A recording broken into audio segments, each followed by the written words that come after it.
Kirogi, arrête-toi. On descend là. On descend là. À Kinshasa.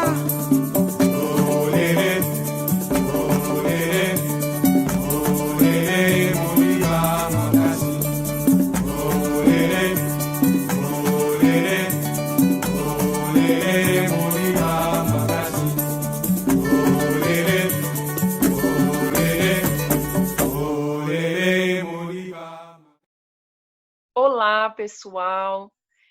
Boa tarde a todas, a todos e a todos. Agradecendo o convite, né, do coletivo Africanidades, para partilhar um pouquinho com vocês sobre a minha prática de trabalho. Atualmente, eu componho a gestão, né, da MF Saturnino Pereira, localizada aqui na cidade de Tiradentes. Entretanto, né, a minha trajetória dentro da educação ela vem desde o ano de 2015, né? Eu atuei na educação infantil por 4 anos, né? 5 anos na educação infantil, e venho fazendo alguns trabalhos a partir da educação étnico-racial, né? Eu quero compartilhar aqui com vocês um pouquinho dessa trajetória dentro da educação, que começa nesse ano de 2015, onde a minha primeira escola foi lá na Zona Sul, Vila Gilda, onde eu tive contato um pouco com os referenciais, né, dentro da educação, a partir da Lei 10.639. E nesse ano,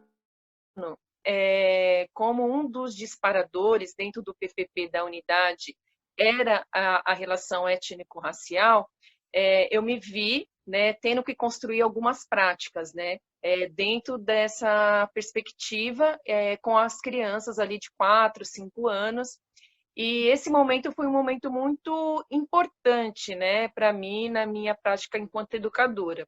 Nesse primeiro ano, também eu tive a oportunidade de desenvolver alguns projetos. E aí, nesse ano de 2015, quando eu entro na rede municipal, um dos disparadores dentro do projeto político-pedagógico, né, o PPP, era o eixo para trabalhar as questões étnico-raciais. Em conjunto com isso, eu tive uma experiência com uma das alunas que auto se mutilava, né? Essa criança, ela não tinha aceitação do seu cabelo. E aí aquilo me impactou muito, né, no sentido de pensar, né, como que eu poderia ajudar e ampliar um pouco essa relação de representatividade para as crianças, né? E aí eu comecei a recolher alguns livros, né, que trouxessem negros e negras como protagonista, né, como referência para essas crianças. E aí eu tive um encontro com um livro chamado Kamazu, né, da autora Carla Caruso, que recolhe um conto de Angola, né, que é um conto chamado Menino e o Rio, mas que ela transforma isso num livro chamado Kamazu. E aí eu comecei a fazer a contação da história, né, porque é um livro, uma história um pouco extensa, e aí eu comecei a fazer a narrativa, né, uma contação de história envolvendo aquelas crianças a partir desses referenciais, né, de ancestralidade, né? No caso, o livro, o Kamazu, eu vou até fazer essa contação da história para vocês. É um livro muito bonito, que traz a relação também medicinal, né? Que o nome Kamazu significa medicinal. E aí eu fui trazendo esses elementos, né, da cultura afro, né, pesquisando e buscando, mas tudo isso de uma forma muito leve e também uma forma de positivar a identidade dessas crianças, né? E eu fui trabalhando esses contextos, porque além dessa relação, desse estereótipo, dessa não aceitação, a gente tinha também nesse cenário o personagem da Frozen, né? Que foi o boom, né, para a criançada, e a criançada queria ser Frozen, né? Então, isso para as crianças negras tinha um peso muito grande, né? Além de eu não aceitar o meu cabelo, essa idealização da princesa, né, do ser branco.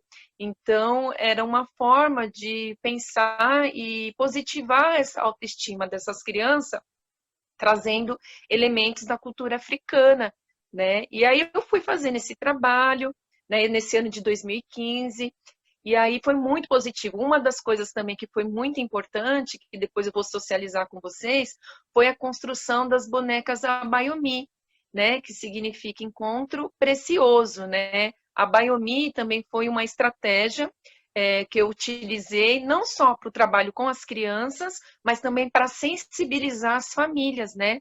Porque ainda essa relação do preconceito, tudo que advém de África, ainda é muito presente dentro da nossa sociedade, né? Então, para além do trabalho com as crianças, eu precisava atingir também as famílias. E aí foi uma estratégia que eu utilizei nesse mesmo ano. No final desse ano letivo, eu fiz uma apresentação cultural, trabalhando um pouco essa relação da cor, do corpo, né? Porque também remete aos valores civilizatórios, né? Tanto a oralidade, a ancestralidade, a questão corporal. E aí eu fui trabalhando diversos elementos na minha prática diária com aquelas crianças. E foi muito bonito, né? Porque aí a gente envolveu a capoeira, envolveu os tambores, né? E conseguiu sensibilizar essas famílias a partir de uma consciência mais ampla, né? Sem essa relação mais pejorativa, principalmente também na questão da religião, né? Porque ainda tem esse mito quando a gente traz a relação do tambor, né? Esse preconceito a partir de uma relação interreligiosa, né? Com as religiões de matrizes africana.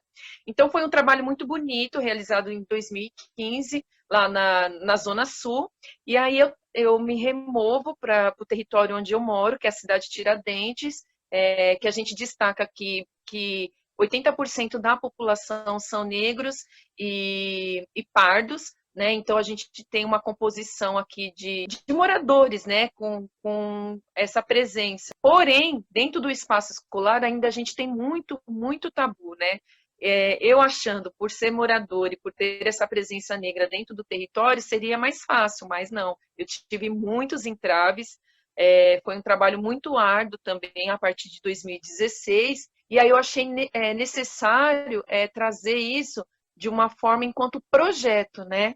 Para alcançar a efetivação da Lei 10.639, mas também para fundamentar teoricamente essas ações, né? Que para mim já era muito claro, mas infelizmente dentro desse espaço escolar e da educação formal, eu encontrei essa dificuldade. E aí eu formulei um projeto, ele nasce ali no ano de 2016, África Somos Todos Nós, mas à medida que eu ia fazendo essas ações, eu percebia que ainda era necessário também o meu aprofundamento teórico.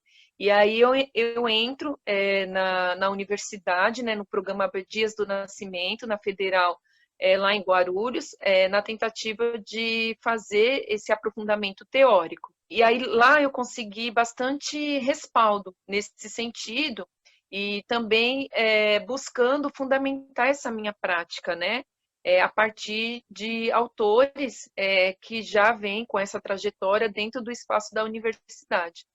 E aí eu fui fazendo esse trabalho, aí nessa escola eu consegui também alcançar as famílias, né? Porque eu acredito que o trabalho com a criança, sem o trabalho em conjunto com a família, a gente cria um distanciamento, porque a criança, ela é muito aberta a compreender e absorver essa relação de cultura, essa relação da história, essa necessidade do corpo, porque a criança em si, ela é movimento.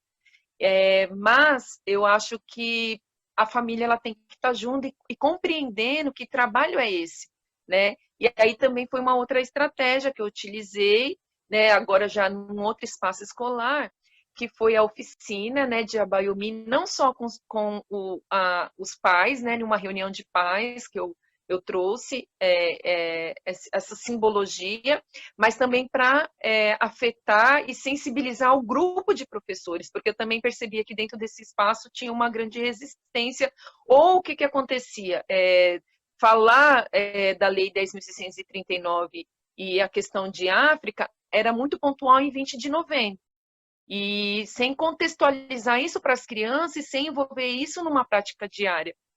Então, a minha ideia era ir na contramão disso, né? É falar desses valores civilizatórios que compõem a nossa identidade no decorrer do ano. Então, a gente vai brincar de ciranda, a gente vai trazer os contos africanos, né? A gente vai trazer diversas práticas que englobam uma educação antirracista e uma educação para as relações étnico-raciais durante todo o período.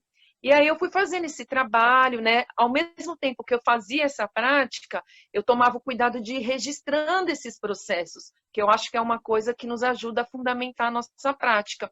E aí eu fui escrevendo e esse projeto foi ganhando corpo, né? Aí eu consegui aprofundar mais, teoricamente, no ano de 2017, né? Fui trazendo mais, dando mais visibilidade para essas ações. No ano de 2018, eu comecei a concorrer, né, com esse projeto que eu havia iniciado, e isso deu uma visibilidade para a escola, né, porque a partir desse projeto houve um convite, tanto para começar a fazer essa formação com professores, a partir da Diretoria Regional de Educação de Guaianazes, né, que é a unidade, a diretoria a qual eu estou ligada.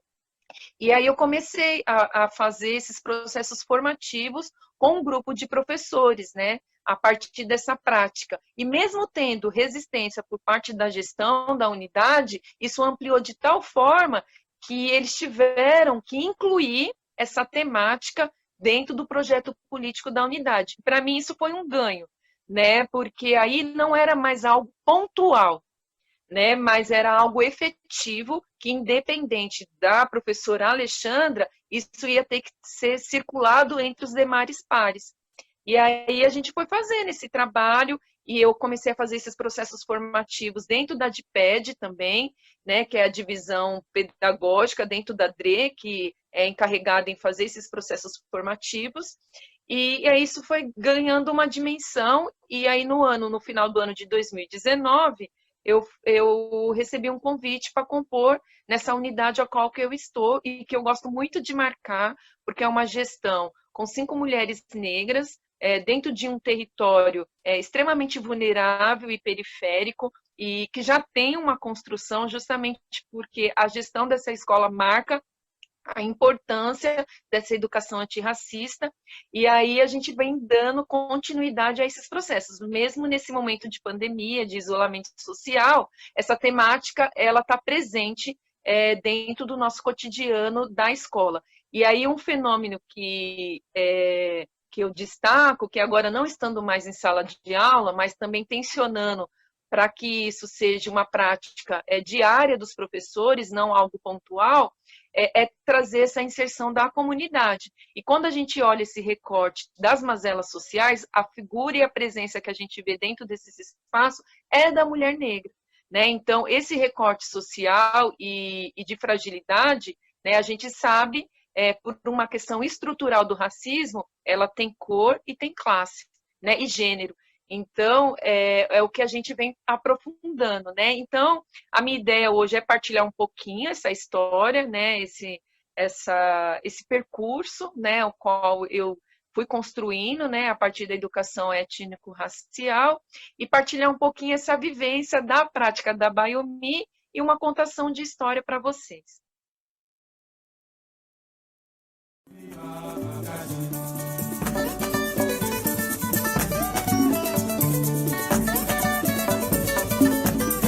Tirogui, arrête-toi. On descend là. On descend là. À Kinshasa. Olé, olé, olé, Monia Makasi. Olé, olé, Monia.